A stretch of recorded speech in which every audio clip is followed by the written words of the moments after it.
Chapter 7. How the Most High gave a beginning to his works, and created all material things for the use of man, while angels and men were created to be his people under the leadership of the incarnate Word. The cause of all causes is God, who created all things that have being. His powerful arm gave existence to all his wonderful works ad extra, when and how he chose. The beginning and succession of the works of creation is described by Moses in the opening chapter of Genesis. Since the Lord has given me an understanding thereof, I will mention what I think useful for elucidating the mysterious origin of the incarnation of the Word and of our redemption. The words of the first chapter of Genesis are as follows. 1. In the beginning God created heaven and earth. 2. And the earth was void and empty, and darkness was upon the face of the deep, and the Spirit of God moved over the waters. 3. And God said, Be light made, and light was made. 4. And God saw the light, that it was good, and he divided the light from the darkness. 5. And he called the light day, and the darkness night. And there was evening and morning one day, etc. Of the first day, Moses says that in the beginning God created heaven and earth. Though he himself is immutable in being, the Almighty God, in calling creatures into existence, issued, so to say, forth from his own self, and gave to creatures a being of their own, in order that he might, as it were, rejoice in the works of his own hands, as being the perfect and adequate results of his operation. And before creating intellectual and rational creatures, desiring also the order of executing these works to be most perfect, he created heaven for angels and men, and the earth as a place of pilgrimage for mortals. These places are so adapted to their end and so perfect that, as David says of them, the heavens publish the glory of the Lord, the firmament and the earth announce the glory of the works of his hands. The heavens in their beauty manifest his magnificence and glory, because in them is deposited the predestined reward of the just. And the earthly firmament announced that there would be creatures and men to inhabit the earth, and that men should journey upon it to their Creator. Before he created them, the Most High wished to provide for them and create that which is necessary for the attainment of their end, and for living in the manner ordained for them. Thus all parts of the creation would be compelled, as it were, to obey and love their Maker and Benefactor, and by his works to learn of his holy name and of his perfections.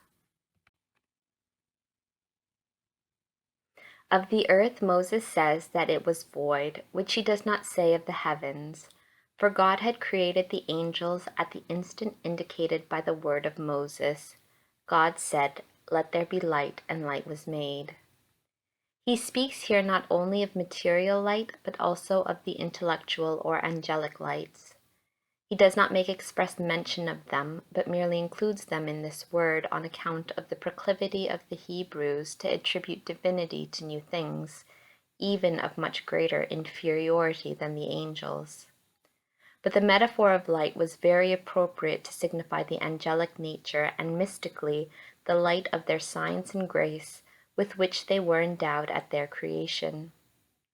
God created the earth conjointly with the heavens in order to call into existence hell in its center, for, at the instant of its creation, there were left in the interior of that globe spacious and wide cavities suitable for hell, purgatory, and limbo.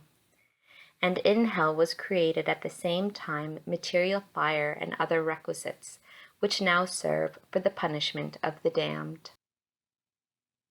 The Lord was presently to divide the light from the darkness, and to call the light day and the darkness night.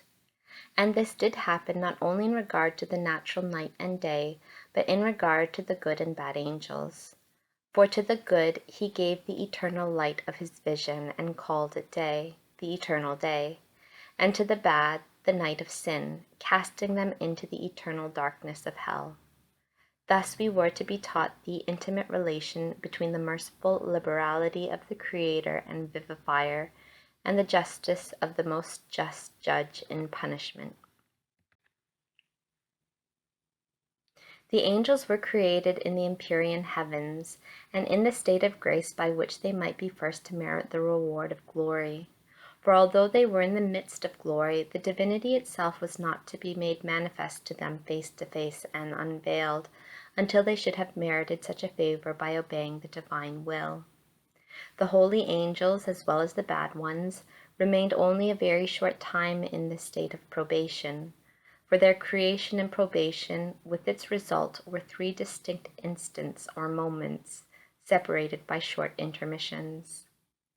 In the first instant, they were all created and endowed with graces and gifts, coming into existence as most beautiful and perfect creatures.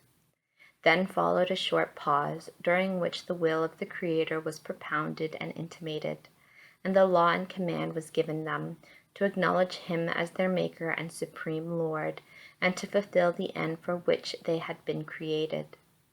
During this pause, instant or interval, Saint Michael and his angels fought that great battle with the dragons and his followers, which is described by the Apostle St. John in the 12th chapter of the Apocalypse.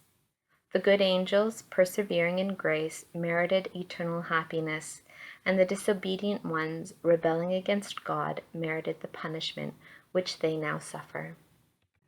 Although all this of the second instant could have happened in a very brief time on account of the subtle nature of the angels and the power of God, nevertheless I understood that the kind consideration of the Most High permitted a certain delay.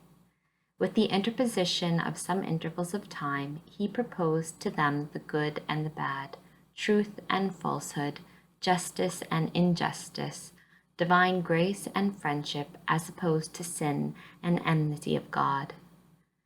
They were enabled to see eternal reward and eternal punishment, the perdition of Lucifer and of those who would follow him. His Majesty showed them hell and its pains. They saw it all, for, by virtue of their superior and excellent nature, they understood the essence of other more qualified and limited creatures, so that, before falling from grace, they were clearly aware of the place of their chastisement. Although they did not know in the same manner the reward of glory, they had of it other knowledge, and besides, they had the manifest and express promise of the Lord. The Most High had therefore justified his cause and proceeded with the greatest equity and justice. But as all this goodness and equity did not suffice to restrain Lucifer and his followers, they were chastised in their stubbornness and hurled into the depths of the hellish caverns, while the good angels were confirmed in eternal grace and glory. All this was consummated in the third instant, and thus it became truly manifest that no being outside of God himself is impeccable by nature, since the angel, who held such an exalted position and was adorned with so many great gifts of knowledge and grace, nevertheless sinned and was lost. What will become of human frailty if the divine power does not defend it, and if it forces God to forsake it? It remains to investigate the motive which urged Lucifer and his confederates to sin, and what was the occasion of their disobedience and fall, for this is the point to which I wanted to come. In regard to this, it was made known to me that they could commit many sins as far as the guilt of sin is concerned, although they did not consummate them in acts. However, on account of those which they did actually commit freely and of their own depraved will, they acquire the disposition to all bad acts, inducing others to commit and approving in others those sins which they could not commit themselves. Following the bad inclinations which from that time on filled Lucifer, he fell into a most disorderly self-love, which arose from the consciousness of being endowed with greater gifts and greater beauty of nature and grace than the other inferior angels. He tarried with inordinate pleasure in this consciousness, and thus self-satisfied he became lax and remiss in the gratitude which was due to God as the sole cause of all that he had received. Turning again and again in admiration toward himself, he took pleasure in his own beauty and grace, attributing them to himself and loving them as his own. This disorderly self-love not only caused him to exalt himself on account of the superior virtues which he had received, but also induced him to harbor envy and covetousness for other gifts and for excellences not his own. Then, because he could not attain them, he conceived a mortal hatred and indignation against God, who created him out of nothing, and against all his creatures. Hence arose his disobedience, presumption, injustice, infidelity, blasphemy, and perhaps also a certain kind of idolatry, for he coveted for himself the adoration and reverence due to God. He blasphemed the divine magnificence and holiness. He failed in the trust and loyalty due to him. He plotted to destroy all the creatures, and presumed to be able to do all this and much more by his own power. Thus his pride ascends continually and perseveres, though his arrogance is greater than his strength, for in this he cannot increase, and in sin one abyss calls the other. The first angel who sinned was Lucifer, as is described in the 14th chapter of Isaiah. He induced others to follow him, and therefore he is called the prince of the demons, not on account of his natural gifts, for these would not secure to him that title, but on account of his guilt. Those that sinned were not all of one order or hierarchy, but among all hierarchies there were many who sinned.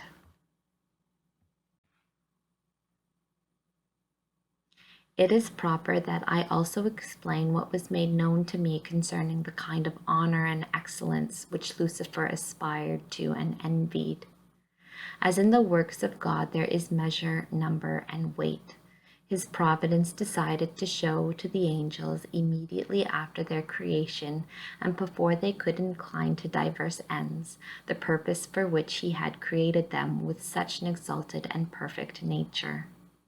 Of all this I obtained the following information.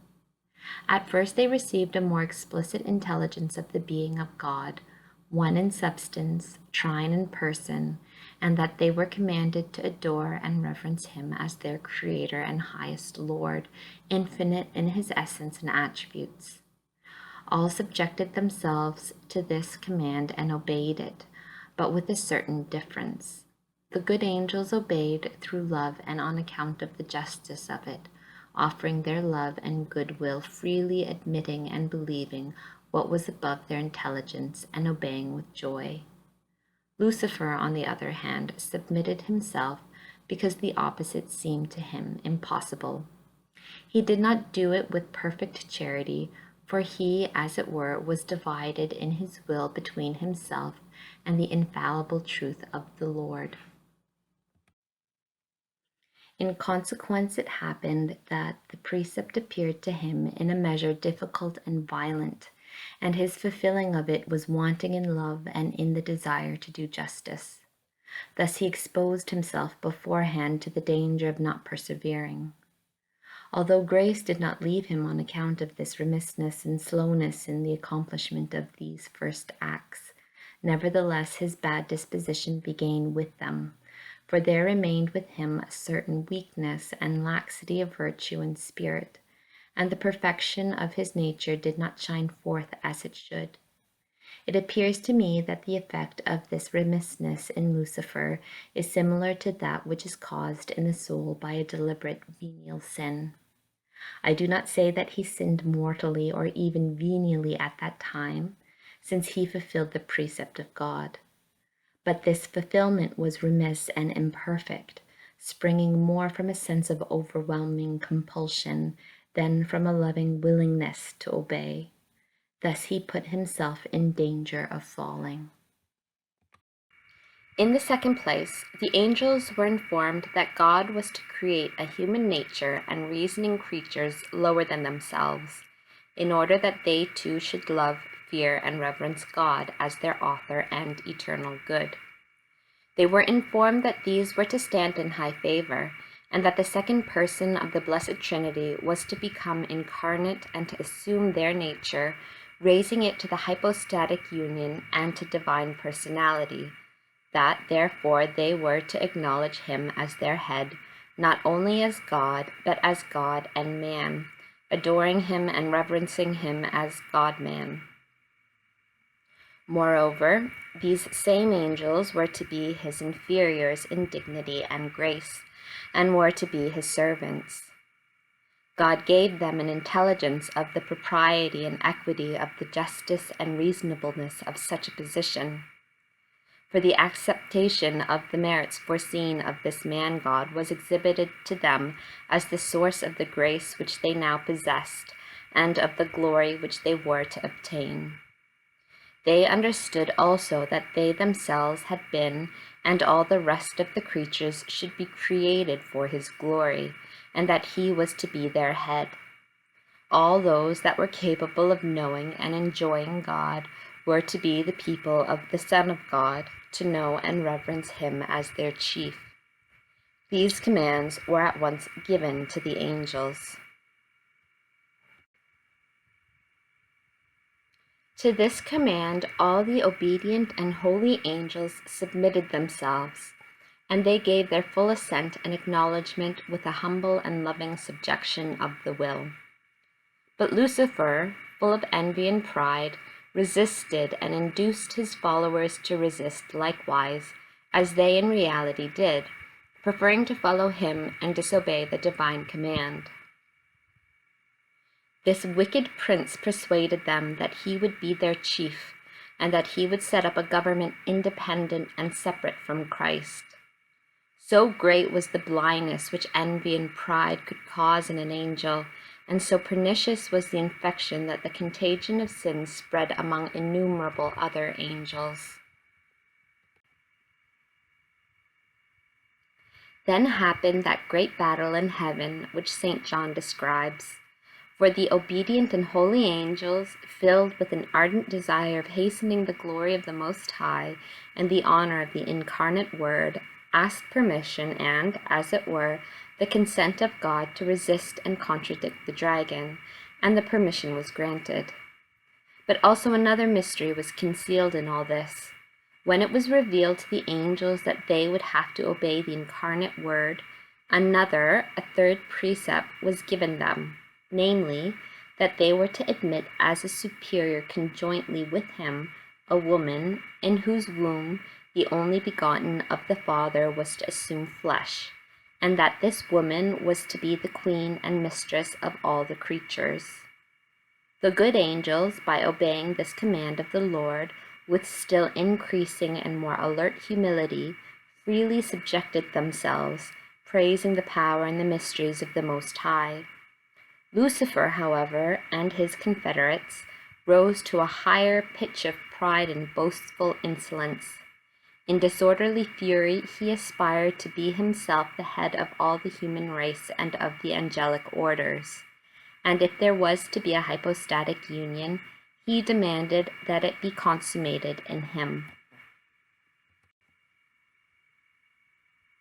The decree constituting him inferior to the mother of the incarnate Word, our mistress, he opposed with horrible blasphemies. Turning against the author of these great wonders in unbridled indignation, and calling upon the other angels, he exhorted them, saying, "Unjust are these commands, and injury is done to my greatness. This human nature which thou, Lord, lookest upon with so much love, and which thou favorest so highly, I will persecute and destroy. To this end I will direct all my power and all my aspirations. And this woman, mother of the Word, I will hurl from the position in which thou hast proposed to place her, and at my hands the plan which thou settest up shall come to naught. This proud boast so aroused the indignation of the Lord that in order to humble it, he spoke to Lucifer. This woman, whom thou refusest to honor, shall crush thy head, and by her shalt thou be vanquished and annihilated. And if through thy pride death enters into the world, life and salvation of mortals shall enter through the humility of this woman. Those that are of the nature and likeness of that man and woman shall enjoy the gifts and the crowns which thou and thy followers have lost. To all this the dragon, filled with indignation against whatever he understood of the divine will and decrees, answered only with pride and by threatening destruction to the whole human race.